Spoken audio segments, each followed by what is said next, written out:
No matter if you are already a jewelry lover and wear it on a daily basis, or maybe you still struggle to integrate it into your personal style, this video will be very helpful for you because I'm going to break down all the secrets of choosing and styling jewelry. You will learn how to pick the most flattering jewelry for your natural coloring and for your face shape. You will understand which models are really worth to invest in because they are timeless, they're extremely versatile, they are on trend now, and they will not be out of style in the coming 10-15 years. And finally, you will see how to style jewelry in order to elevate your looks and make your outfits more polished, complete, and pulled together. So keep watching. Metals as well as stones come in a big variety of different colors and finishes. And likewise, you pick clothes keeping in mind your natural coloring, your personal color palette. The same principle applies to jewelry. So if you're a cool type, naturally, cool tone metals will work best for your natural coloring. I'm talking about silver, white gold, pink gold, platinum, or similar toned gold coating. If you have a warm skin tone, then warm metals will work best for your coloring. And here I'm talking about, first of all, copper, red gold, and yellow gold. And if you tend to more neutral coloring, then neutral colored metals will work for you best. And I'm talking about, first of all, rose and pink gold. It can be red gold, or it can be a yellow gold with a high percentage of copper in the alloy. And talking about your personal color palette, I know that a lot of you struggle to understand what is your color type, which colors flatter you the most, are they cool, warm, maybe neutrals? So I have created a very easy, straightforward online test that will help you not only to discover your color type, but also will suggest a personal color palette for you. It is absolutely for free. The only thing you need to do is to go to the link under this video, answer 5 simple questions, and you will get your personal mini color palette that you can easily put in your purse to go shopping or to declutter your existing wardrobe directly to your mailbox. It is really a very handy tool. It is actually a mini pocket color palette that is so great to help you to understand which colors to keep and which ones are better just to get rid of. So I'm sure you're gonna have a lot of fun with it. Don't forget to go to do the test after watching this video. Get your pocket color palette and use it not only to pick your clothes, but also to pick your jewelry. And talking about stones, both precious and semi-precious, obviously the same principle as with metals applies. Stones are very bold and powerful, and not only in terms of color, but also in terms of their character. And they say that it's not us who choose the stones, but stones choose us, depending on our mood and our state of mind. And you may have noticed that throughout different stages in your life, you tend to fancy different stones. So when choosing jewels with stones, keep that in mind. Warm skin tones look best with warm stones such as opal, amber, jasper, coral, or tiger eye, for example. If you have a cool skin tone, then cool colors will complement your coloring. Such stones as amethyst, topaz, aquamarine, tanzanite, sapphires will really look great and complementary on you. If you tend to neutral tones, you can look for jewelry with emeralds, rubies, lapis, turquoise, or multi-stone jewelry. Pearls, like stones, come in a big variety of different colors and shapes. Off-white, rose, grey, black, platinum, and mauve pearls flatter cool color types because they have cool tone. Cream rose, peach, gold, bronze pearls will look great on warm skin tones. And for neutral coloring, I would recommend to look for pearls in ivory, champagne, green, or brown colors. Keep in mind that it's not only the stone itself, but the metal it is set in. It shapes the color of the comb and the temperature of it. And another tiny but very important detail I'd like to draw your attention to is to choose the finish of the metal, keeping your natural contrast in mind. If you have muted features, shiny metals will be too harsh for you and may even look a bit cheap. As you see here, I'm wearing a chunky chain necklace which looks too shiny and bold for my soft contrast. However, if I only swap the necklace for a lighter chain and more matte metal finish, it will complement my features and look really harmonious on me. Of course, if you have a high contrast appearance, you can afford bold shiny metals because they will match your appearance and look really stylish on you. Another important aspect you need to keep in mind when choosing jewelry is your face shape. Jewelry, to be more specific, earrings and necklaces are actually very effective tools to balance up your face shape, to make it look wider and shorten it in case you have oblong face shape, or on the contrary, to elongate it and make it look slimmer in case you have a wider and shorter face shape. Long jewelry such as long drop earrings will help you to elongate not only the face but also the neck. They work perfect for round and square shaped faces. As you see here, I'm wearing long tassel earrings and they work really well with both neck top, elongating and accentuating the neck and slimming the face. The same effect can be created by wearing a long necklace, for example a chain with a pendant or a lariat. Here a layered long chain necklace with a stone pendant with a shorter necklace, which again has this elongating and slimming effect not only for my face and neck but also for the top part of the body. Long necklaces create the illusion of V-neck and also work perfect to balance up top heavier figures with wider shoulders, for example, or those with fuller bust or even heavier midsection.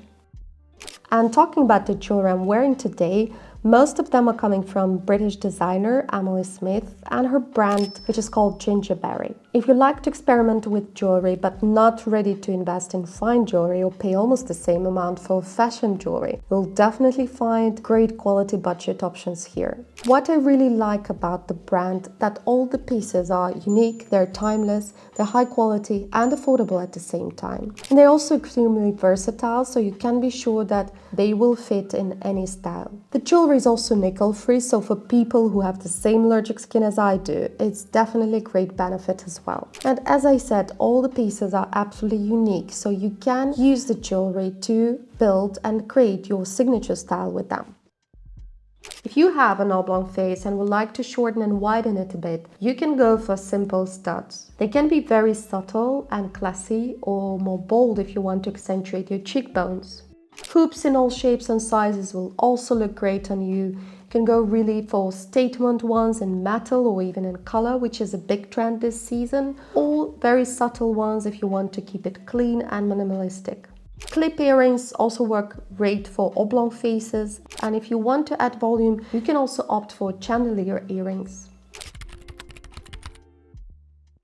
When styling jewelry, the first question you want to ask yourself is where you want to put your focal point. Is it your face, your neck, your cleavage, your back, maybe your wrists and your arms? Because you want to emphasize only one part of your outfit, not everything at the same time. One statement piece of jewelry, the rest stays subtle.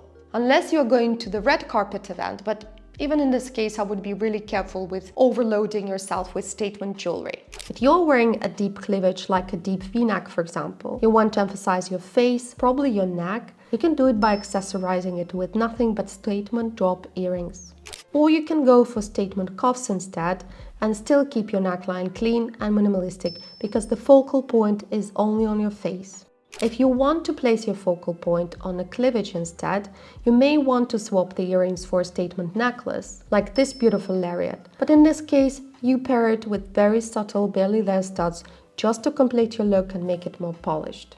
If you wear statement earrings and statement necklace all at the same time, it looks not only overloaded, but in my opinion makes you look more mature. I would also avoid wearing coordinated jewelry like a set, for example, because it is way too predictable and not really up to date. If you like prints and want to accessorize them, consider details such as the shape and the style of the pattern. Floral print, for example, will conflict with geometric earrings and requires softer shapes, such as rounded hoops, drops, or these beautiful flower-like earrings. Likewise, bold stripes will match much better with geometric earrings, rather than with flower-shaped pearl ones from previous look. As you see here, I'm wearing a printed silk shirt with a star pattern, which I really love. And my first option to accessorize this print is these subtle hoop earrings from Gingerberry, which complement the print, yet they don't overload my look too much. One has a star like my shirt and another one has half a moon on it. I paired them with a subtle necklace from the same designer, and I think it really looks accessorized and complete, yet very modest and elegant. And if I want to go bolder with my earrings, I swap little hoops for chunkier ones, and they're embellished with light blue stones which perfectly match the print on my shirt. This way I can also dress up my look to go out. I layer my necklaces all the time. I almost never wear only one piece at a time. I think it's such a great way to make your jewelry more casual, up to date, and also to dress it down sometimes, especially when you wear fine jewelry during the day. It looks like you are not overthinking it too much, not taking it too serious, and actually ready to have fun with it. And it is indeed such a great way to enjoy wearing your fine jewelry every day rather than keeping it in a jewelry box and waiting for some special occasion. Layering is easy and pretty straightforward as long as you grasp the key principle behind it. Chunky necklace should be shorter than more fine ones. So we first start layering with your chunkiest necklace. It can be a choker, tennis necklace, or your chunkiest chain. And then we wear longer, thinner chains with charms and pendants. In my case, I layered tennis necklace with subtle chain with a pendant, and I also added pearl necklace with a square pendant. As you know, small pearl necklaces are the biggest trend of this season, so when I saw the pearl necklace from Jewellery, I immediately added it to my selection. What kind of jewelry you really need to invest in to make sure you always look stylish and up to date? My first must-have would be a simple thin chain necklace with a pendant or a lucky charm. This is something you wear all the time. It's like your signature necklace. I almost never take mine off, even when I go to sleep or I go to the beach. As for shorter necklace to wear with it, you have three options here. You can either go for a tennis necklace, which is on trend. It is really versatile because you can wear it for the day or for the evening. Or if you prefer more bold, chunkier jewelry, you can go for a chunky chain, which is again such a versatile piece and especially handy in cooler weather to pair with a sweater. As soon as you got these three styles, you can extend your jewelry collection to more trendy seasonal models, such as a candy necklace or a choker or lariat, whatever you prefer.